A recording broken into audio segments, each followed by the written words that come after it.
Selamat pagi adik-adik, apa kabar hari ini? Semoga sehat-sehat ya. Pada kesempatan ini kita akan belajar tentang masalah pokok ekonomi. Namun sebelumnya kakak akan memperkenalkan nama. Perkenalkan, nama kakak Surli Tundapendi, mahasiswa dari kampus Universitas Mahadewa Indonesia. Dan kita akan lanjut ke materinya ya. Adik-adik bisa buka di bab 1.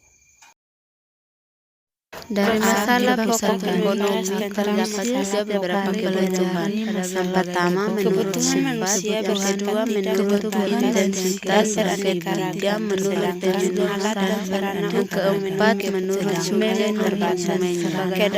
Terdapat juga alat pemuas kebutuhan, kelangkaan dan sifat, fungsi, dan wujud, cara penggunaan dan cara pengerjaan. Terdapat juga kelangkaan sumber daya, yang pertama sumber daya alam, yang kedua sumber daya manusia, yang ketiga sumber daya modal, dan yang terakhir sumber daya wirausaha.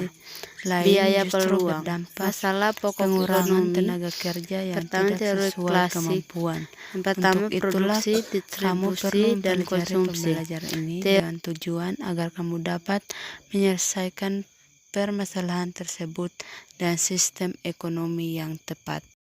Di sini terdapat juga beberapa kebutuhan. Yang pertama menurut sifat, yang kedua menurut intensitas, yang ketiga menurut pemenuhan, yang keempat menurut subjek atau konsumennya.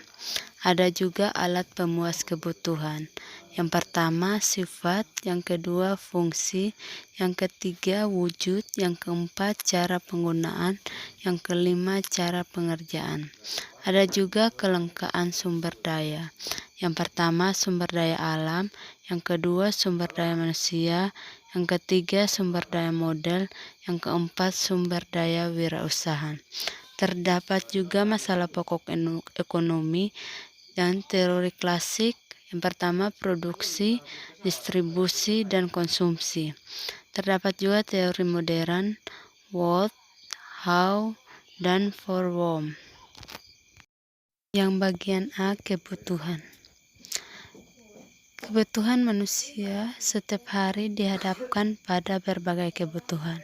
Kebutuhanmu tentu berbeda dengan kebutuhan ibumu. Begitu juga usaha untuk memenuhi sebagai pelajar. Kamu mempunyai kebutuhan alat-alat tulis, tas sekolah, dan sepatu. Dari kenyataan di atas menunjukkan bahwa kebutuhan manusia beraneka ragam dan sifatnya tidak terbatas, baik kebutuhan secara fisik maupun secara rohani, yang semuanya memerlukan pemenuhan. Akan tetapi, keragaman kebutuhan manusia tersebut tidak semuanya dapat dipenuhi dengan alat pemuas kebutuhan yang ada. Untuk itulah manusia perlu menyusun skala prioritas. Berdasarkan pengertian yang telah kamu dapatkan, maka kebutuhan manusia dapat dibagi menjadi 4. Yang pertama intensitas, yang kedua sifat, yang ketiga waktu penggunaan, dan yang keempat subjek atau konsumennya. Yang pertama kebutuhan menurut intensitasnya. Yang pertama kebutuhan primer, yang kedua kebutuhan sekunder. Yang kedua, kebutuhan menurut sifatnya. Menurut sifatnya terdapat 2 bagian. Yang pertama, kebutuhan jasmani. Yang kedua, kebutuhan rohani. Yang ketiga, kebutuhan menurut waktu pemenuhannya.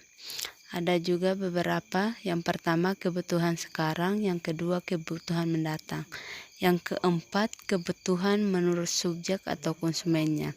Terdapat juga beberapa subjek. Yang pertama, kebutuhan perseorangan. Yang kedua, kebutuhan masyarakat sosial.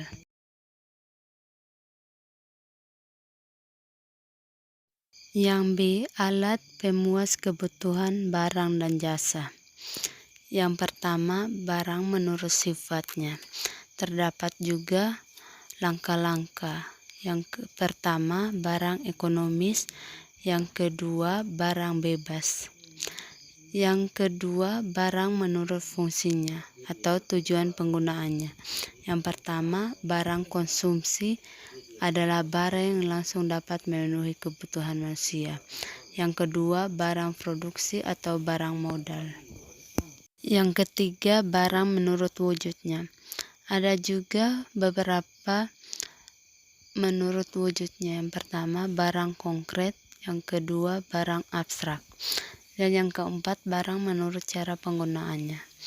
Yang pertama, barang substitusi. Yang kedua, barang komplementer. Yang kelima, barang menurut cara pengerjaannya. Berdasarkan proses pengerjaannya, barang dapat dikelompokkan sebagai berikut. Yang pertama, barang mentah. Yang kedua, barang setengah jadi. Yang ketiga, barang jadi. C. Kelangkaan sumber daya. Sumber daya tidak hanya berupa sumber daya alam, tetapi juga sumber daya manusia, modal, serta wirausaha. Terdapat juga beberapa kelangkaan. Yang pertama, kelangkaan sumber daya alam. Yang kedua, kelangkaan sumber daya manusia. Yang ketiga, sumber daya modal. Yang keempat, kelangkaan sumber daya wirausaha. Seorang wirausaha adalah orang yang memiliki sikap mental kewirausahaan. Kelangkaan sumber daya wirausaha merupakan dampak dari sedikitnya orang yang berpikir kreatif dan inovatif. Dan yang bagian D, 3 masalah pokok ekonomi. Yang pertama, masalah pokok ekonomi menurut teori. Menurut teori klasik, 3 masalah pokok ekonomi meliputi masalah produksi, masalah distribusi, dan masalah konsumsi. Yang pertama, masalah produksi. Produksi artinya menghasilkan barang atau jasa yang ditunjukkan untuk memenuhi kebutuhan manusia. Kebutuhan manusia merupakan tujuan sekaligus motivasi untuk melakukan kegiatan produksi. B. Masalah distribusi. Terdapat juga beberapa dua cara. Yang pertama, distribusi langsung. Yang kedua, distribusi tidak langsung. C. Masalah konsumsi. Konsumsi adalah menggunakan atau memanfaatkan barang yang dihasilkan oleh produsen. Untuk melakukan kegiatan konsumen dipengaruhi oleh dua faktor, yaitu faktor internal dan faktor ekstern. 2. Masalah pokok ekonomi menurut teori modern. Seiring perkembangan zaman semakin modern masyarakat, maka kebutuhan semakin banyak dan kompleks. Adapun masalah pokok dalam ekonomi modern meliputi pertanyaan what, how, dan for whom. Yang pertama, barang apa yang akan diproduksi. Yang kedua, bagaimana cara memproduksi barang. Yang ketiga, untuk siapa barang-barang tersebut diproduksi. Ketiga masalah pokok ekonomi di masyarakat dengan jalan sebagai berikut. Yang pertama, masalah what. Yang kedua, masalah how. Yang ketiga, masalah forward. E. Hilangnya kesempatan tenaga kerja jika memproduksi barang lain. Sumber daya modal juga tidak kalah pentingnya dengan sumber daya lain. Sumber daya modal merupakan investasi yang digunakan untuk pengembangan usaha. Bukankah harapan dari kegiatan perekonomian yang dilakukan manusia adalah makin berkembang? Kenyataan tersebut menunjukkan jika perusahaan mengembangkan usahanya dengan mencari peluang-peluang produksi yang lain sehingga menjadikan hilangnya kesempatan tenaga kerja untuk bekerja pada perusahaan tersebut. Biaya peluang, biaya kesempatan, ongkos alternatif adalah sejumlah barang atau jasa pendapatan yang harus dikorbankan agar sejumlah barang yang lain dapat diproduksi. F. Macam-macam sistem ekonomi. Bersumber dari 3 masalah pokok ekonomi, yaitu what, how, dan for whom, maka setiap masyarakat dan negara membutuhkan adanya tindakan pengambilan keputusan. Sistem ekonomi adalah cara untuk mengatur atau mengorganisasi seluruh aktivitas ekonomi, baik ekonomi rumah tangga, negara, atau pemerintah, maupun rumah tangga, negara, masyarakat atau swasta. Aktivitas ekonomi yang dimaksudkan di sini adalah kegiatan yang dilakukan oleh pemerintah, dilakukan oleh masyarakat yang meliputi kegiatan produksi, distribusi, dan konsumsi. Sistem ekonomi yang digunakan suatu negara berbeda-beda karena secara historis suatu negara mempunyai keadaan alam, lembaga ekonomi, lembaga politik, lembaga sosial, falsafah, dan ideologi yang berbeda, sehingga sistem ekonomi yang dipakai sangat dipengaruhi oleh faktor-faktor tersebut. Sistem perekonomian sekarang ini jauh lebih kompleks seiring berkembangnya kegiatan perekonomian suatu negara. Sistem ekonomi bisa dibagi menjadi 4. Yang pertama, sistem ekonomi tradisional. Masyarakat yang mempunyai sistem ekonomi tradisional adalah masyarakat yang belum ada pembagian kerja. Yang kedua, sistem ekonomi kerakyatan. Sistem ekonomi yang digunakan di Indonesia berdasarkan atas demokrasi ekonomi. Rangkuman kebutuhan adalah keinginan manusia atas barang dan jasa yang beraneka ragam untuk dapat dipenuhi sehingga tercapai kemakmuran. Kebutuhan manusia dapat digolongkan sebagai berikut.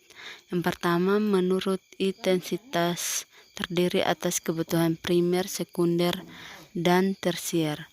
Yang kedua, menurut sifatnya terdiri atas kebutuhan jasmani dan rohani.